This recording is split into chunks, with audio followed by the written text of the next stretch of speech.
ብሰክርስ በራሴ ብር ነው የምታመመው እኔ ነኝ። አትሌት ፈይሳ ሌሊሳ ምድር ጠበበችኝ ብሎ በምስኪኖች ላይ ግፍ የሚፈጽም ነውረኛ ግለሰብ ሆኗል እየተባለ ይገኛል። አትሌቱ በሁለት ሰዎች ላይም የመኪና አደጋ እንዳደረሰና የአንደኛው ተጎጂ ህይወት ስለማለፉም ተሰምቷል። በዚህ ዙሪያ አትሌቱ የሰጠውን ምላሽና እንዲሁም በምስል የተደገፈ ቃለ መጠይቅ እናስመለክታችኋለን። በሌላ በኩል የኢትዮጵያ ሰራዊትና የትግራይ ኃይሎች ወደ ትግራይ ድንበር መጠጋታቸው ተሰምቷል። ከኛ ጋር በሚኖራችሁ ቆይታ ዝርዝሩን ታደምጡታላችሁ። ቱርክ በአፍሪካ ቀንድ አዲስ ግጭቶች በፍጹም ማየት እንደማትፈልግና በቀጠናው ስቃይ ውስጥ በሚገኙ ሰዎች ላይ አዲስ መጨመር እንደማይገባ አሳስባለች። በሌላ መረጃ ሶማሊላንድ የቱርክ ፕሬዝዳንት ረሲፕ ጣይብ ኤርዶሃን ትላንት በአዲስ አበባ ያደረጉት ንግግር ተቀባይነት የሌለው እንደሆነና ንግግራቸው በሶማሊላንድና ቀጠናዊ አጋሮቿ መካከል ያለውን ግንኙነት የሚያውክ ነው ስትል ነቅፋለች። ጤና ይስጥልን አድማጭ ተመልካቾች፣ ኢትዮ ሪፖርቶች ነን። በሚኖረን ቆይታ እነዚህንና ሌሎች ወቅታዊ መረጃዎችን ታደምጣላችሁ። ቪዲዮን ላይክ እና ሼር እያደረጋችሁ መረጃ ለሌሎችም እንዲደርስ እንድታደርጉ በአክብሮት እየጠየቅን ወደ መረጃው እንለፍ። በቅድሚያም ከ10 ዓመታት በፊት በብራዚል ሪዮ ዲ ጄኔሮ ኦሎምፒክ የማራቶን ውድድር ሁለተኛ ደረጃን ይዞ ሲያጠናቅቅ በወቅቱ ኢትዮጵያን ያስተዳድር የነበረው የኢህአዴግ መንግስት በኦሮሞ ህዝብና ሌሎች የኢትዮጵያ አካባቢዎች ላይ ግፍ ፈጽሟል በማለት እጆቹን አጣምሮ በዓለም አደባባይ በመቃወም በወቅቱ የብዙዎችን ክብር አግኝቶ የነበረው አትሌት ፈይሳ ሌሊሳ ዛሬ ምድር ጠበበችኝ ብሎ በምስኪኖች ላይ ግፍ የሚፈጽም ነውረኛ ግለሰብ ሆኗል እየተባለ ነው። በህወሓት ጊዜ ግፍና በደል በቃን ብለው በመንግስት ላይ ተቃውሞን ለማሰማት ወደ ላይ ተጣምረው ያየናቸው እጆቹ ዛሬ ላይ አንዳንድ ጊዜ በመሃል ከተማ የሽጉጥ ምላጭን የሚስቡ በሌላ ጊዜ በጨበጡት የመኪና መሪ የጎዳና ተዳዳሪዎችን በማናለብኝነት ገጭተው የሚያልፉ መሆናቸውም እየተነገረ ይገኛል። ፈይሳ ሌሊሳ ሌሊቱን ሙሉ አልኮል ሲጠጣ ድሮ ቅንጦን ቪኤት መኪና እያሽከረከረ በነበረበት ሰዓትም ሁለት ልጆችን መግጨቱ ተሰምቷል። አንደኛው ክፉኛ በመጎዳቱ ህይወቱ እንዳለፈና በሌላኛው ላይ ደግሞ ከባድ ጉዳት ስለመድረሱም በዚሁ በማህበራዊ የትስስር ገጽ ላይ በስፋት ሲዘዋወርም ቆይቷል። ታዲያ ይህን ተከትሎም አትሌቱ ያለና የተለመደ አደጋ ነው፣ ነገሩን የተለየ ትኩረት ለመስጠት የምትሞክሩ ሰዎች ቀለል አድርጋችሁ እዩት፣ አታካብዱ በማለት የተባለው መረጃ እውነት ስለመሆኑ በሚያረጋግጥ መልኩ ግን ደግሞ ምንም አይነት ጥፋተኝነትና ጸጸት እንዳልተሰማው የሚያሳይ ምላሽን ሰጥቷል። በተጨማሪም ከአንድ ሚዲያ ጋር በነበረው ቆይታ ያስተላለፈው መልእክትም እንዲሁ ብዙዎችን አስቆጥቷል። ምን አለ? ተከታትለን እንመለስ። ፈይሳ ሌሊሳ ሰክሮ ሰፈር እየበጠበጠ ነው፣ ጎረቤቶቹን ደብድቧል፣ በመከላከያ ታርጋ ይሄዳል የሚል ዜና አሰራጭቷል። ሶስቱንም መልስልኝ። ሶስት አንኳር ጉዳዮች ናቸው ያነሱት። ተመልክተዋል ወይ? በመጀመሪያ ግን እኔ ብዙም እንዴት አየው? መጀመሪያ ምንም አልመስለኝ። ምክንያቱም ሰው ላከለ ወይስ ራሳይ አይቻለሁ በራሴ እኔም ብዙም ፊል አላደረኩም። እሱ ምክንያቱም የተለከፈ ውሻ ሁሉም ይነክሳል፣ እናከሳል፣ ከራሱ ጋር ይናከሳል። ስለዚህ እንደዚህ ነገር ስለሆነ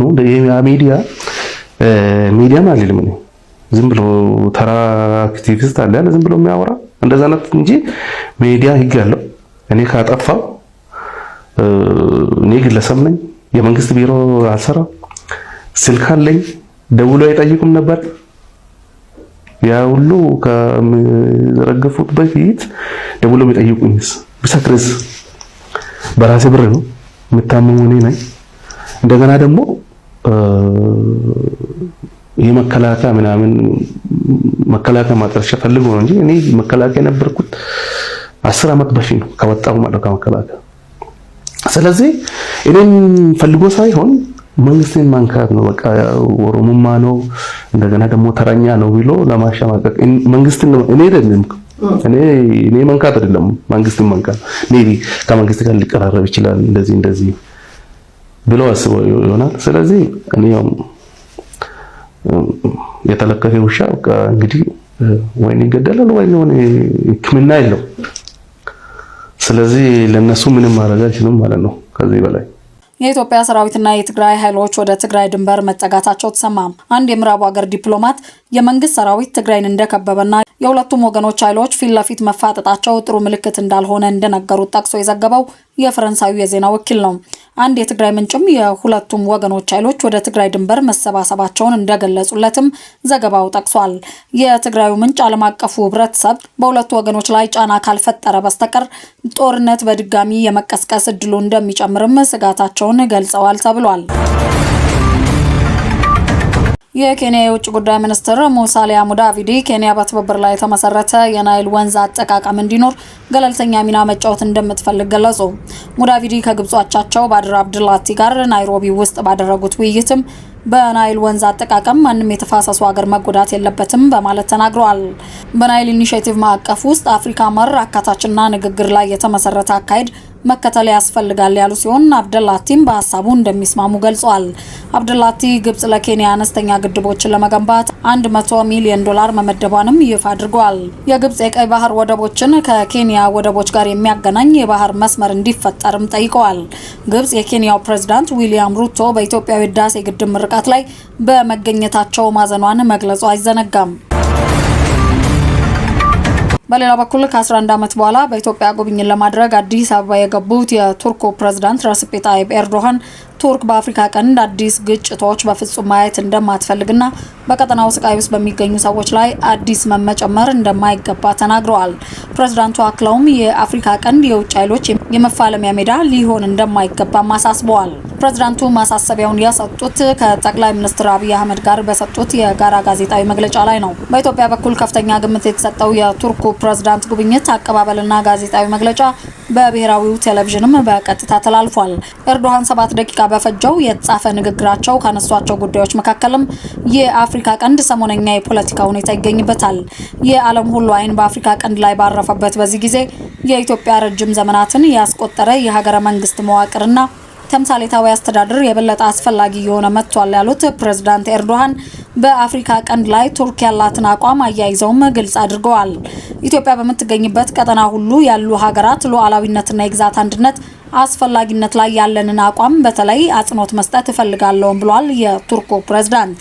አያይዘውም በኢትዮጵያና በኤርትራ መካከል ጦርነት ሊቀሰቀስ ይችላል ተብሎ በተሰጋበት በዚህ ወቅት ኢትዮጵያ የባህር በር የማግኘት ፍላጎቷን በተደጋጋሚ ማንጸባረቋን ተከትሎ በሁለቱ ሀገራት መካከል ላለፉት ወራት ፖለቲካዊ ውጥረት ተፈጥሮም ቆይቷል። ኤርዶሃን ይህን ያሉት በኢትዮጵያና በኤርትራ መካከል ጦርነት ሊቀሰቀስ ይችላል ተብሎ በተሰጋበት በዚህ ወቅት ነው።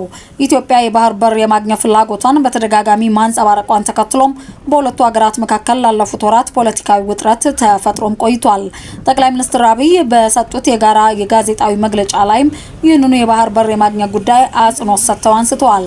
አብይ ከቱርኩ ፕሬዝዳንት ጋር በነበራቸው ዘለግ ያለ ውይይት ላይም ለኢትዮጵያ የባህር ተደራሽነት ፍላጎት ኤርዶሃን የበኩላቸውን ሚና እንዲጫወቱ መጠየቃቸውን አስታውቀዋል።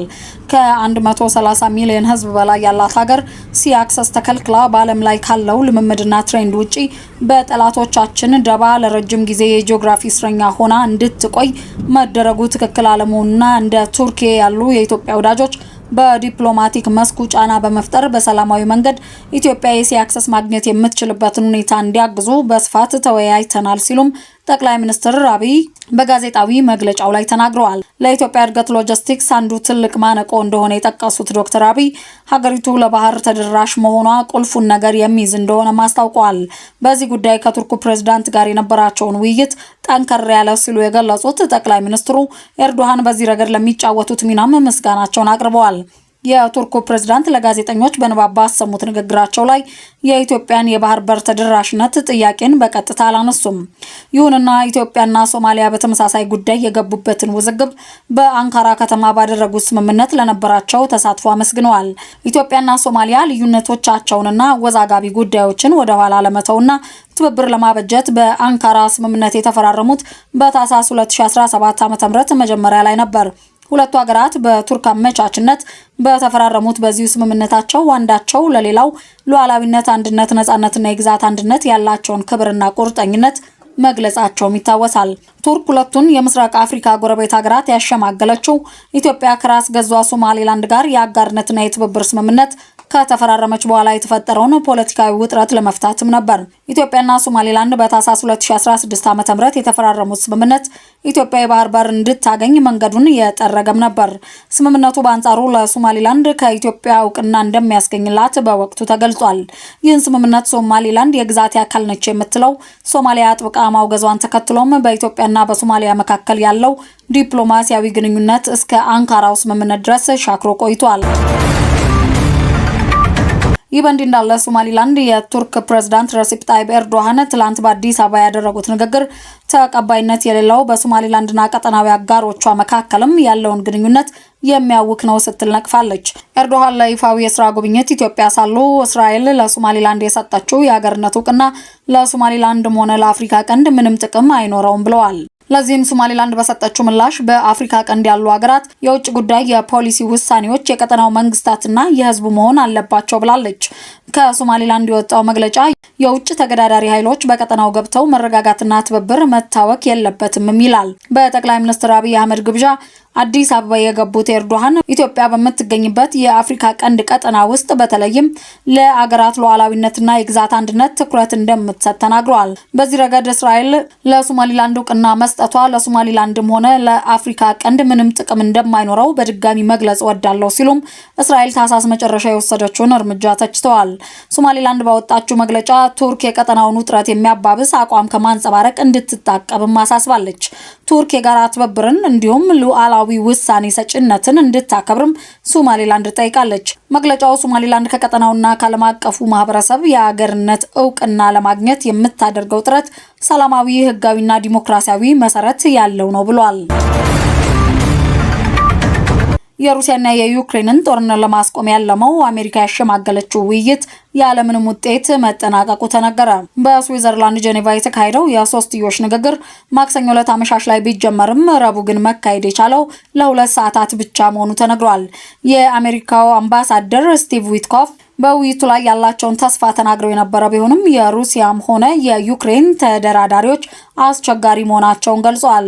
ሞስኮና ኪየቭ በ4 ዓመታት ግጭት ውስጥ ቁልፍ በሆኑ የግዛት ጉዳዮችና የተኩስ አቁም ስምምነት ላይ አሁንም ድረስ ልዩነት አላቸው።